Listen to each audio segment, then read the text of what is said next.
Vamos a hablar de ese primer tema que usted mencionaba en el evento de WOBI, que era el de la aceptación como una forma de transformación. Sí, esto es una cosa muy importante. A mí me llevó varios años comprenderlo con cierta profundidad. Y consiste en lo siguiente: cuando en la vida nos sucede algo que no nos gusta, que no nos apetece, que no lo hubiéramos elegido, pues yo qué sé, estar con una persona que no nos hace la vida fácil, o tener una dolencia que nos genera incomodidades, o tener a lo mejor dificultades con alguno de nuestros hijos, tendemos a rebelarnos, tendemos a resistirnos, tendemos a frustrarnos y a enfadarnos. Esto es un error. Lo que pasa es que nos cuesta muchísimo ver que es un error, porque parece tan lógico: no lo quiero, lo expulso. El problema es cómo actúa esto a nivel del cerebro y cómo actúa a nivel del cuerpo. Cuando yo rechazo algo que ya es en mi vida, que está sucediendo, pues que he tenido un problema en el trabajo, o un problema con un familiar, por tanto es parte de la realidad, yo la rechazo y genero esos sentimientos de enfado, de frustración, aumenta lo que se llama la presión interior. Y la presión interior reduce drásticamente el funcionamiento de áreas enteras del cerebro. Sí. Áreas que son esenciales precisamente para encontrar una nueva forma de comunicarme, un nuevo camino para progresar, áreas esenciales en el proceso creativo. Es decir, el propio organismo nos avisa, el propio cuerpo nos está avisando de que no aceptar la realidad que es, sino resistirnos porque no encaja en nuestro modelo, tiene repercusiones negativas en el cerebro y en la salud. ¿Y por qué en la salud? Porque, por ejemplo, cuando una persona le diagnostican una enfermedad maligna, yo he estado mucho tiempo tratando enfermos con patologías malignas, pues es muy lógico que una persona diga: ¿por qué me tiene que pasar a mí, que soy buena persona, que cuido la alimentación, que no fumo? Y aunque esto tiene todo el sentido desde el punto de vista de la mente, es muy poco conveniente desde el punto de vista de la lucha contra la enfermedad. ¿Por qué? Porque esta resistencia a lo que hay, esta frustración, este enfado, a veces con la propia vida, se asocia con una liberación en la sangre de una hormona llamada cortisol. El cortisol, que es muy importante y muy necesaria cuando sigue los ritmos biológicos, que son los que se llaman ritmos circadianos, cuando se libera de una forma tan disfuncional, se fija a receptores que hay en la membrana de una serie de células muy importantes para defendernos, por ejemplo, contra los tumores. Entre estas células están los llamados linfocitos CD4, los CD8 y los asesinos naturales o NK. ¿Qué quiere decir?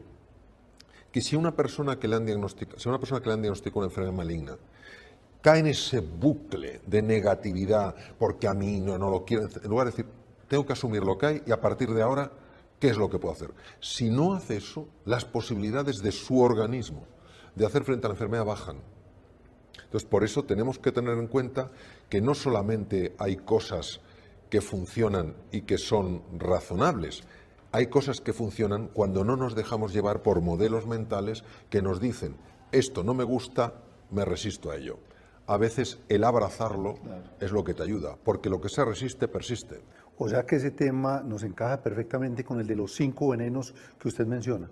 Claro, porque los venenos son fruto de una exploración psicológica muy profunda en Oriente, intentando ver qué es lo que ha pasado con nuestra mente para que muchas veces, en lugar de convertirse en un instrumento maravilloso para relacionarnos con el mundo físico, nos genere tantas perturbaciones intensas, tantas perturbaciones íntimas, tantas perturbaciones que generan un daño tan marcado. Esto sería algo así como: la mente sería como el agua, pero de repente algo hace que el agua se agite, y ese agua agitada tiene consecuencias, tiene manifestaciones que van en contra nuestra. Entonces, los venenos es la identificación de que hay una serie de cosas en nosotros que, si no las vemos, las reconocemos y las alteramos, van a hacer que por dentro estemos mal. Por ejemplo, el orgullo, el creerse más que otra persona, porque tienes a lo mejor más estudios o porque has tenido más fortuna y te han podido educar de una manera... El creerte más que otra persona. También hay orgullo creyéndose menos que otra persona. Sí. Es curioso. O sea, somos todos personas que aspiramos a lo mismo, a ser más felices y a sufrir menos, ¿no? O, por ejemplo, los celos, la envidia, que hace que, por ejemplo, en empresas no se quiera una persona rodear de personas de valía para no quedar a lo mejor expuesto a una idea mejor que la suya, a un comentario más agudo.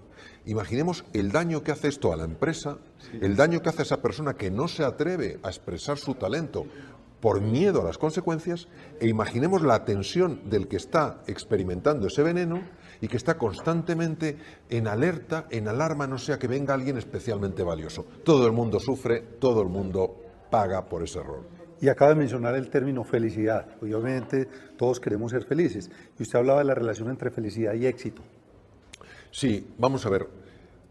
Nosotros llamamos éxito a aquello que de alguna manera colma los sentidos. Vemos una persona con un coche muy bueno y decimos una persona exitosa. Vemos una persona que ocupa un puesto muy importante en una empresa y decimos es muy exitosa. Una persona que vende muchos libros y decimos es muy exitosa. La felicidad es un concepto mucho más íntimo, es una alegría intensa, es una alegría no tan afectada por el exterior. Es decir, vendas muchos o vendas pocos libros, sientes una alegría, sientes una confianza y sientes un agradecimiento a la vida.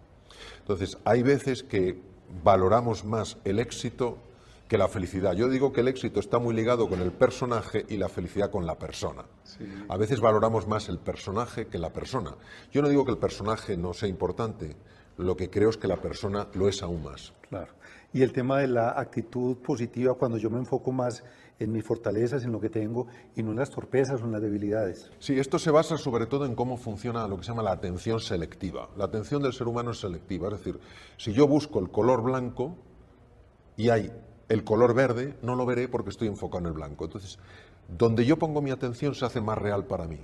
Entonces, si yo estoy poniendo mi atención en mis defectos, en las cosas que me faltan, en lo que no he logrado, eso mentalmente aumenta y me da la sensación de que soy mucho más defectuoso, de que he logrado muchas menos cosas. De ahí la importancia de enfocar la atención a lo que quieres, no a evitar lo que temes. Sí. Esto se ve mucho en el deporte de alta competición. Imaginemos un gran tenista. Un gran tenista juega a ganar, no juega a no perder. Sí. Un gran esquiador que baja a 140 kilómetros por hora no baja pensando en cómo no caerse, baja pensando y enfocándose en cómo llegar el primero a la meta. Claro. Hablemos acá muy brevemente sobre el tema de la innovación, porque ese programa pues, lo ven cantidad de emprendedores en Iberoamérica y obviamente siempre se habla de la innovación, de la creatividad y hace parte de lo que usted explicaba hoy. Vamos, hay que diferenciar creatividad e innovación. Sí. Creatividad es un proceso mental, es un proceso que tiene lugar en el interior del ser humano cuando emerge una nueva forma de ver las cosas y una nueva forma de hacer las cosas. Innovación es cuando eso empezamos a trasladarlo al mundo físico y empieza a tomar textura, empezamos a probar en el mundo físico nuevos procesos, nuevos proyectos. Es verdad que a veces se manejan ambos conceptos de manera distinta, pero a mí siempre me ha servido mucho esta aclaración, creatividad como proceso interno e innovación como un proceso más a largo plazo, más como manifestación en el mundo exterior de algo. Por ejemplo, hay personas que son muy creativas y seguro que en Colombia y en toda América Latina hay un montón de personas muy creativas. También las hay en mi país, España. Pero hay veces que o nos falta compromiso, o nos falta persistencia, o nos falta capacidad de aguante, o nos falta paciencia y eso no lo convertimos en una innovación. Bueno, el tema de mindfulness, que también fue parte de la conferencia en WOW y Medellín. Vamos a ver, Además con un libro, ¿no? Sí, mindfulness es un concepto aparentemente muy moderno y realmente con muchos años ya de bagaje. Mindfulness es un abordaje para calmar la mente que está agitada. La primera persona que encontró un abordaje directo que permitía que la mente turbulenta, la mente disfuncional, la mente agitada por los venenos y por lo que se llama, me gusta llamar los hechizos, que son ideas sobre el mundo erróneas, la primera persona que se dio cuenta de que había un sistema para reducir el sufrimiento fue el príncipe Gautama Siddhartha, hace 2500 años, conocido como el primer Buda o Sakyamuni Buda, que era un científico la mente. No era un hombre que, digamos, pertenecía al mundo religioso, no, era un científico, un investigador que en lugar de, digamos, tomar el telescopio y mirar a las estrellas, tomó el telescopio y miró hacia su interior como una metáfora, lo comento, ¿no? Claro, uno de mis maestros, el profesor Herbert Benson, fue el primer científico a nivel de Occidente que empezó a interesarse por cómo este ejercicio de calmar la mente podía afectar a enfermos con cardiopatías, con alteraciones cardíacas. Él estaba muy preocupado con la hipertensión arterial, los problemas que puede dar de hemorragias cerebrales, infartos, y por una serie de razones intuyó que en el Oriente habían descubierto una forma de acceder a núcleos profundos del cerebro humano que teóricamente la medicina dice que son inaccesibles. Él viajó a Dharamsala, 7.000 pies de altura en el norte de la India, en el Himalaya, hizo registros de los monjes en meditación y dijo, madre mía, esto es importantísimo. Se lo llevó a los Estados Unidos y empezó a hacer investigaciones mucho más sofisticadas que las que podía a esa altura en el Himalaya. El resultado fue la primera exposición a nivel científico en el mundo, que lo llamó la respuesta a relajación, de cómo cuando tú eras capaz de relajarte, tu cuerpo se beneficiaba, y empezó a enseñárselo a todos sus enfermos.